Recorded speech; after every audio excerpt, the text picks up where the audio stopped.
Okay, listen, I wasn't sure whether or not to make this video, but I think I have to. So we know that what has taken over is not, they claim to follow Christ, but they're actually serving the Antichrist. And I'm not even religious, okay? I'm not religious, right? I'm agnostic. But anyone can see this, okay? An atheist can see this, right? Um, they claim to be persecuted when they get a negative response to their actions, but their actions are destructive and deadly, and they're going around hurting people and tormenting people and killing people and tearing families apart. I mean, they're committing crimes against humanity. And when they get a negative response, they scream persecution, and that's not biblical persecution. That's a lie. Okay, they're hijacking the real deal, right? This is the imposter church, is what's happening.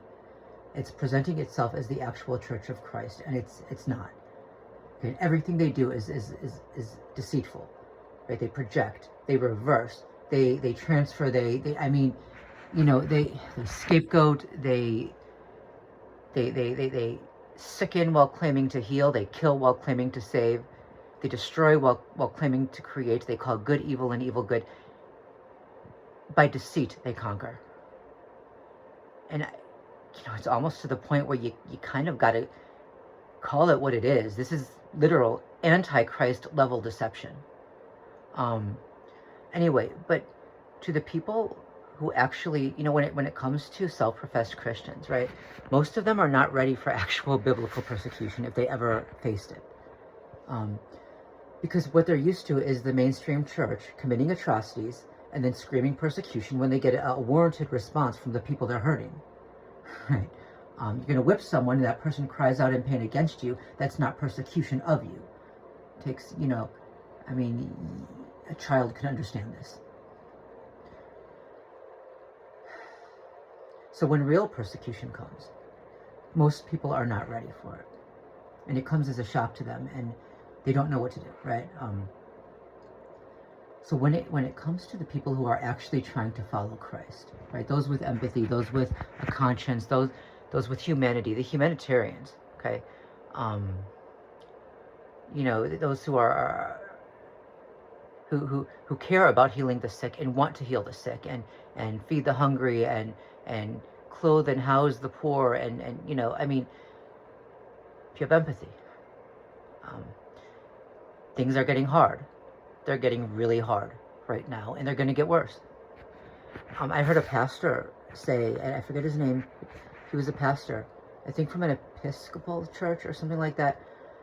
He told, the people in his church that, this could be the time, and that they should start getting their affairs in order, right? That they should make a will, maybe, and prepare, because it's time to stand between the powers of this world and the innocent. He's right.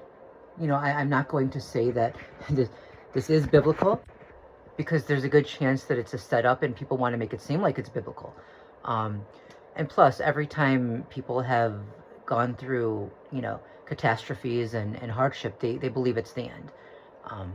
So I'm not going to say that. But what I will say is that real persecution is here, right? If you're actually going to follow Christ now, real persecution is here. The humanitarians are being hunted and tormented and thrown into camps and killed. They're being targeted. And now with the surveillance, it's going to be worse than it was back in Nazi Germany. With the surveillance technology they have now. But in reality, isn't this kind of what Jesus said would happen to people who actually follow him? They're not going to be ruling the world. Right? The powers that rule this world are said to be evil. He opposed the powers that rule the world. And you will be persecuted. But I say this carefully, because even the most evil demons in human flesh claim to be the persecuted Christians, because they get a negative response for all of their horrific abuse that they've inflicted upon other people. Okay, that's not biblical persecution. Biblical persecution is when you do the right thing and you're hated for that. And that's what's happening now to people who actually follow Christ, okay, to the humanitarians.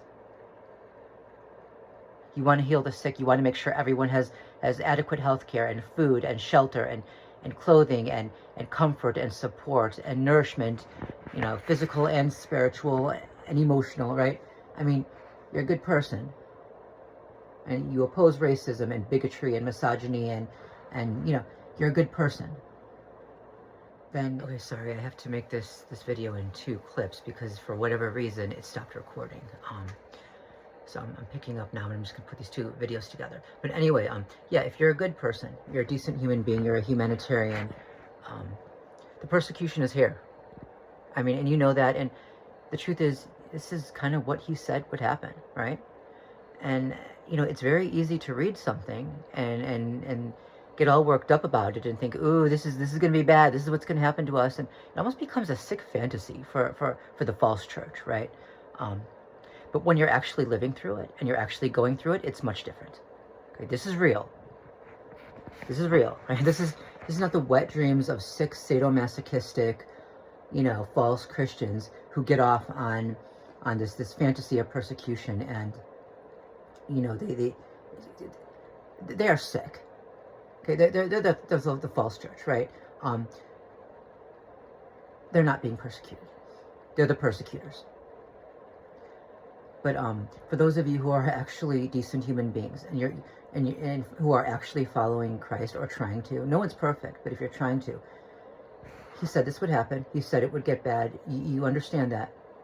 I think somewhere in the Bible it says that coldness would take over humanity and people's hearts would turn cold, and it would be very hard for anyone to stay on track. But try, you know. It's hard and it's getting harder, and some people will die, unfortunately, and some will be taken to the camps, and it'll be because you're good people. And I know the abandonment from others can be hard, right? If you're in the mainstream church and they are, you know, they're supporting this regime, okay? That's not the place to be. And as hard as it is to lose people that you have counted on as and had as friends and, you know, for so long, maybe this is what it takes to pull you out of Babylon. I can't believe I'm using religious terminology. Like, it sounds weird saying it. Seriously, come out of Babylon. You will have to leave people behind. Hopefully they'll come around. I know it's hard.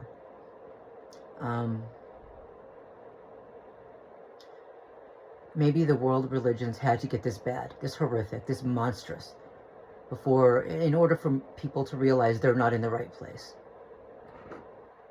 These religions were created not to serve Christ, but to serve the Antichrist, to control people, to justify war and racism and misogyny and hatred, and, you know, to just boost and bait the ego of, like, the worst of the men, because and to get them to go along with it that way, based on their ego and promising them dominance and power, right? That's how the churches have gotten the worst of the men to go along with it, you know.